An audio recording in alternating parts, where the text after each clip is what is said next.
पहले सवाल देखिए, हम रफ में समझा रहे हैं। और एक बिंदु बी है, बोला है सवाल में, देखिए ना, यहाँ पे ए लिखा है, यहाँ बी लिखा है, इसका निर्देशांक भी दिया है। इसका निर्देशांक कितना है? 1,-5, 1,-5, और इसका निर्देशांक है -4,5। तो बोल रहा है कि इस दोनों बिंदुओं को, रेखा को मिलाने पर एक तो रेखाखंड बन रहा है। दो बिंदुओं को मिलाने पे एक रेखाखंड बन रहा है ए बी को कौन से जगह से विभाजित करें? देखिए यहाँ पे बोल रहा है एक्स अक्ष पर इसको कहाँ से विभाजित करें, कौन से जगह से विभाजित होता है? एक्स अक्ष से। तो विभाजित मान के चलिए किसी भी पॉइंट से एक्स से विभाजित हो रहा है, तो ये बिंदु है, और इस बिंदु का नाम आप अपने मन से कुछ भी ले सकते हैं। ए बी है तो सी ले लीजिए, कोई दिक्कत नहीं है, ठीक है। और सी का कोई ना कोई तो निर्देशांक होगा, तो निर्देशांक का इशारा आपको पहले कर दिया है कि एक्स अक्ष पर पता लगाना है। मतलब एक्स को एक्स लिख दीजिए, और जब भी एक्स अक्ष पर बोलेगा तो वाई का वैल्यू क्या होगा? 0 होगा। इतना जरूर ध्यान रखिएगा हमेशा। अब हमको बोल रहा है कि इसका m1 पता लगाओ। क्या पता लगाओ? m1 और m2। मतलब इधर वाला हिस्सा कितना होगा? डिजिट में क्या आएगा? 2 आएगा, 4 आएगा, 6 आएगा, क्या आएगा? और m2 का वैल्यू क्या आएगा? इधर का बचा हुआ हिस्सा कितना आएगा? ये दोनों का भी वैल्यू बताना है और इसका भी वैल्यू बताना है। तो इसमें तो एक वैल्यू पहले से निकला हुआ है, y का वैल्यू पहले से निकला है, सिर्फ हमको क्या चाहिए? x का वैल्यू चाहिए ना। तो अपने लोग फिर से यहाँ पे विभाजन सूत्र लगा के आराम से एकदम चीज़ों को बना सकते हैं। और कल जैसा ही सवाल ये भी है, क्वेश्चन नंबर जैसा 4 था वैसा ही ये है। और जहाँ जो दिक्कत होगा पूछिएगा आप लोग, कोई परेशानी नहीं है। तो सबसे पहले निर्देशांक वाला पॉइंट लिख देते हैं ना, कि हमारे पास दिया क्या क्या गया है। जैसे लिख लेते हैं कि दिया गया है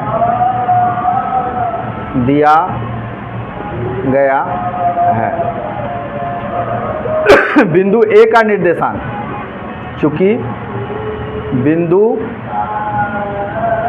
या डायरेक्ट आप ए लिख दीजिए, चाहे बिंदु ए का निर्देशांक, चलिए बिंदु लिख देते हैं, कोई बात नहीं।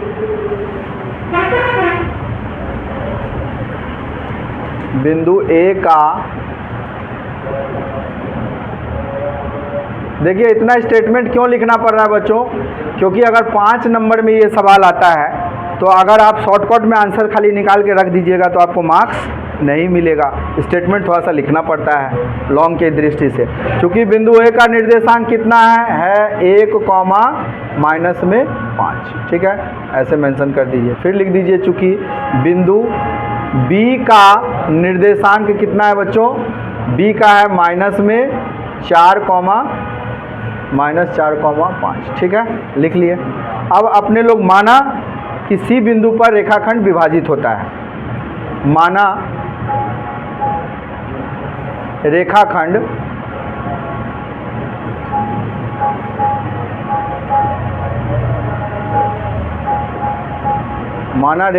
ए बी सी बिंदु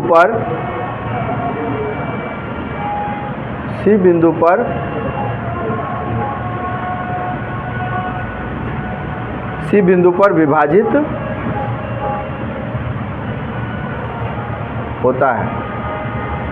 कौन एक्सिस के हिसाब से? किस अक्ष के आधार पर? तो एक्स अक्ष के आधार पर। तो वो मेंशन है सवाल में, सिर्फ इतना लिख दिए कि माना रेखाखंड सी बिंदु पर विभाजित होता है, तो सी का निर्देशांक, इसलिए सी का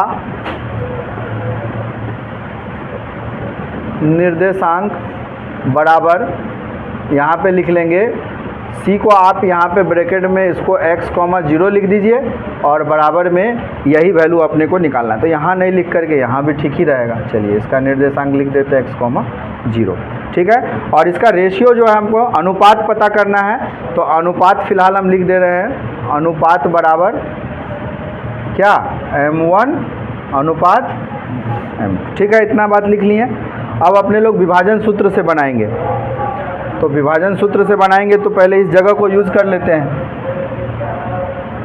कैमरामैन जी थोड़ा देख लीजिए, आइए, कोई बात नहीं है, कहाँ पे सही हो रहा है, इसमें आ रहा है कि नहीं आ रहा। अगर हम यहाँ लिख रहे हैं तो देख लीजिए आ रहा है। चलो बच्चा लोग, तो यहाँ लिखेंगे कि विभाजन सूत्र से, विभाजन सूत्र आप लोग को याद होगा कि विभाजन सूत्र में हमको किस बिंदु का निकालना है, सी बिंदु का निकालना है। क्या निकालना है भैया, x कितना होगा और y कितना होगा। तो बताइए क्या फॉर्मूला था, मैक्समाई तरीका सिखाए थे ना x एक्सिस को निकालने के लिए मैक्स, तो क्या लिखाएगा mx और प्लस में फिर से mx, क्या लिखाएगा 1 2 2 1, अब बट्टा में बोलो m1 प्लस m2, तो ये x का वैल्यू निकलेगा और y का 0 है, तो y वाला में उतना दिमाग नहीं लगाना, सिर्फ लिख दीजिए।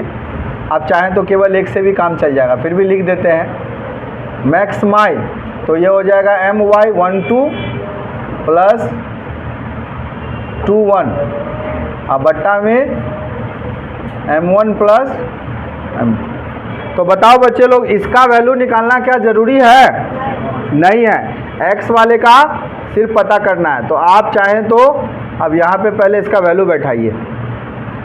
अब बताओ किसको x1 y1 माना जाएगा, इसको x1 y1 और इसको x2 y2 ले लिए। अब बताइए यहाँ पर मान बैठाते हैं m1 का मान तो m1 ही रहेगा क्योंकि वही पता लगाना है। x2 का मान बोलिए, देखिए यहाँ पे x2 -4 है तो गुने में -4 लिख दीजिए, इसको करली कर लीजिए, प्लस m2 को m2 रहने दीजिए और गुने में x1 का मान कितना है 1, तो 1 लिख लीजिए इसको। अब बट्टा में m1 m2, तो m1 m2 को रहने दीजिए m1 प्लस m2, क्योंकि इसका वैल्यू अभी पता नहीं है। अब इसको छोड़ देते हैं, ठीक है, इसको ब्लैंक छोड़ देते हैं क्योंकि उसको नहीं निकालेंगे तो भी चल जाएगा। अब बताइए इसका गुना होके कितना आएगा -4 m1 प्लस, खाली डायरेक्ट यहाँ पे m2 लिख दीजिए, बट्टा में m1 प्लस m2। याद आ रहा है, ये वाला और ये वाला एज इट इज हो गया। अब बताइए इस वैल्यू को किसके बराबर करना है, किसके बराबर करना है, x के बराबर करना है। तो यहाँ पे एक समस्या आएगा, अब इस पॉइंट पर ध्यान देना होगा। यहाँ m1 और m2 का वैल्यू पता ही नहीं है और x के जगह पे x रख देंगे, x के बराबर करेंगे तो वैल्यू आएगा। चलिए एक बार देखते हैं करके। देयरफॉर 0 बराबर बोल दिए, x बराबर ये वाला वैल्यू रखिए -4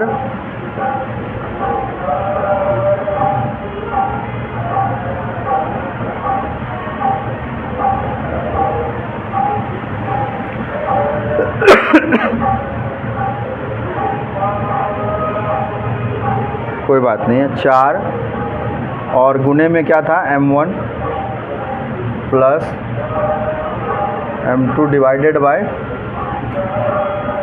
m1 प्लस, समस्या कहाँ पे आएगा बताओ बच्चों। अगर हम यहाँ पे बट्टा में 1 ले लेते हैं, इसका क्रॉस मल्टीप्लाई इससे करवाएंगे तो कहीं ना कहीं x वाला झमेला रह जाएगा। हमको तो x का वैल्यू चाहिए, हमको क्या चाहिए, x का वैल्यू चाहिए। तो इसको भी सॉल्व करना होगा और इसको भी सॉल्व करना होगा। यहाँ से कोई वैल्यू निकलेगा वो इसमें रखाएगा m1 m2 का वैल्यू। तो एक काम करते हैं, इसका भी वैल्यू रखिए। चलिए m1 को m1 रहने दीजिए, y2 का मान कितना है, इसको थोड़ा देर रोक रहे हैं। m2 का मान बताइए, y2 का, y2 है गुने में 5 प्लस m2 कितना है, m2 को m2 रहने दीजिए, y1 कितना है माइनस में 5, उसको करली कर दीजिए, बट्टा में m1 प्लस m2। अब यहाँ हो जाएगा ये 5m1 प्लस में प्लस माइनस का इंटू हो करके प्लस का माइनस से इंटू हुआ तो 5m2 बट्टा में m1 प्लस m2, उसको बंद कर दीजिए। अब जीरो वालों को जीरो वाला जो है y वाला उसको पहले ले लीजिए। 0 बराबर में y का वैल्यू 0 है ना, 0 बराबर में इसके बराबर करिए, यहाँ से वैल्यू निकलेगा m1 m2 का माइनस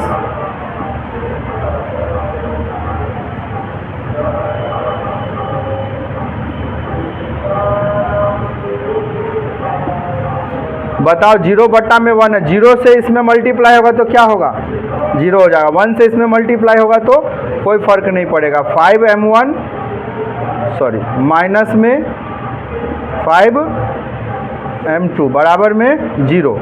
अब अपने को क्या करना है, 5m1 को इधर रखिए और बराबर में ये वाला -5m2 इधर आएगा तो क्या हो जाएगा, +5m2। अब बताओ क्या होगा, m1 को रहने दो, m1 बट्टा में m2, अब बराबर में ये 5 जहाँ है वहीं रहेगा और ये वाला 5 कहाँ आ जाएगा, नीचे आ जाएगा। तो ये दोनों एक दूसरे से कट गया, तो देयरफॉर m1 बट्टा में m2 बराबर में क्या आ गया, 1। तो इसको हम रेशियो में लिख सकते हैं, नहीं लिख सकते हैं, m1 अनुपात m2 बराबर 1:1। देखिए तो बच्चे लोग आंसर सही है, ये आंसर आया। अब अपने से पूछा क्या गया था, क्या पूछा गया था कि इसका निर्देशांक भी बताइए, तो इसका ज़रूरत अब नहीं पड़ेगा, ठीक है। निर्देशांक में बताओ x का वैल्यू क्या, m1 को हम लोग x का वैल्यू बैठा सकते हैं, ठीक ना, और m2 नहीं बैठाना क्योंकि खाली हमसे क्या पूछा जा रहा है। तो निर्देशांक में क्या होगा बताओ, निर्देशांक देखो तो c का निर्देशांक 1,0 है। देखिए एक बार आंसर देखिए, कंफर्म हो, गलत होगा तो उस पर देखा जाएगा कहाँ पे क्या मिस्टेक आ रहा है। निर्देशांक भी बोला था बताइए, इसलिए c का निर्देशांक बराबर 1,0 -3 बट्टा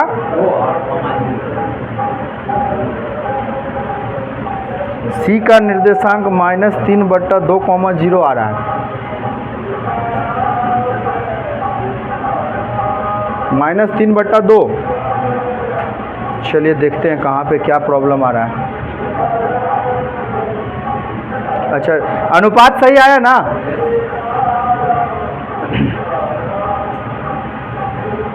c का निर्देशांक कैसे पता चलेगा, हाँ मालूम चल जाएगा।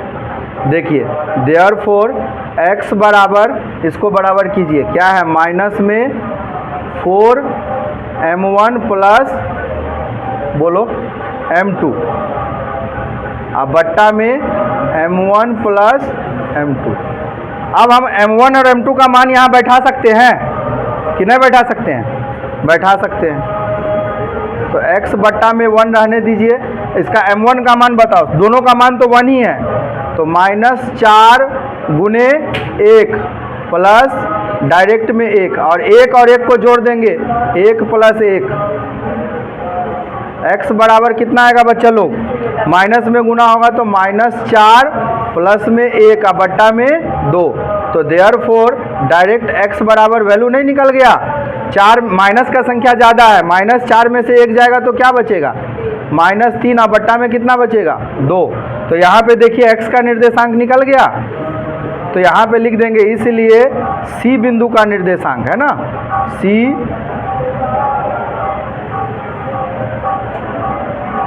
बिंदु का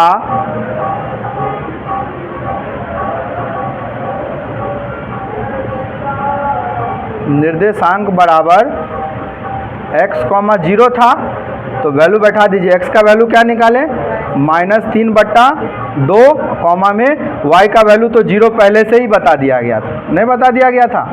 तो लास्ट में देखिए बोला गया था इस विभाजन बिंदु का, मतलब C वाले बिंदु का क्या पता कीजिए, निर्देशांक भी ज्ञात कीजिए। ये रहा C बिंदु का निर्देशांक -3/2, कॉमा में 0। आंसर आया। तो कभी आंसर नहीं आया तो पहले घबराना नहीं है, ये सोचना है कि कौन से बिंदु पे क्या चीज़ पर हम मिस्टेक कर रहे हैं, क्योंकि मैथ में मिस्टेक होना नॉर्मल बात है, कहीं भी हो सकता है, कोई पॉइंट एट ए टाइम नहीं आता है तो आपसे मिस्टेक हो सकता है। तो आपको ध्यान रखना है कि पहले अपने को 0 वाला लेकर के क्या वैल्यू निकालें, अनुपात निकालें, m1 m2, फिर उस m1 m2 को x वाले में बैठा करके उसका वैल्यू बैठा दिए, तो हमको किसका वैल्यू चाहिए था, x का, और यहाँ पे हमको x का ही तो निर्देशांक बताना है। आराम से आ गया ना। अब जो बच्चे मान के चलिए एक बार में क्लियर नहीं, क्योंकि लेंदी सम्स है, बड़ा है, तो आप वीडियो को रोक करके भी देखिए, है ना, आगे पीछे करके देखिए, वीडियो को 2 बार 3 बार देखिए स्टेप बाय स्टेप, और सम्स को समझिए। उसके बावजूद भी अगर कोई पॉइंट पे परेशानी है तो आप कमेंट बॉक्स में हमें कमेंट कीजिए, मैं आपको ज़रूर उसका जवाब देने का पूरा कोशिश करूँगा। और ये हमारे पढ़ाने का प्रोसेस है, स्टेप बाय स्टेप चीज़ों को बताने का।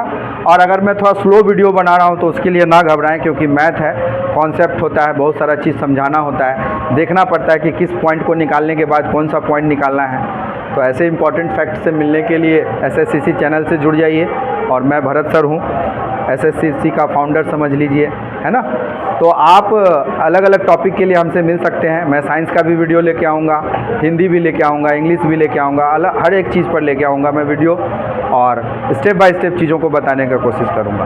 तो इसे आप आगे बढ़ाएं, लाइक करें, शेयर करें, सब्सक्राइब करें। Thanks for watching. मिलते हैं नेक्स्ट वीडियो में।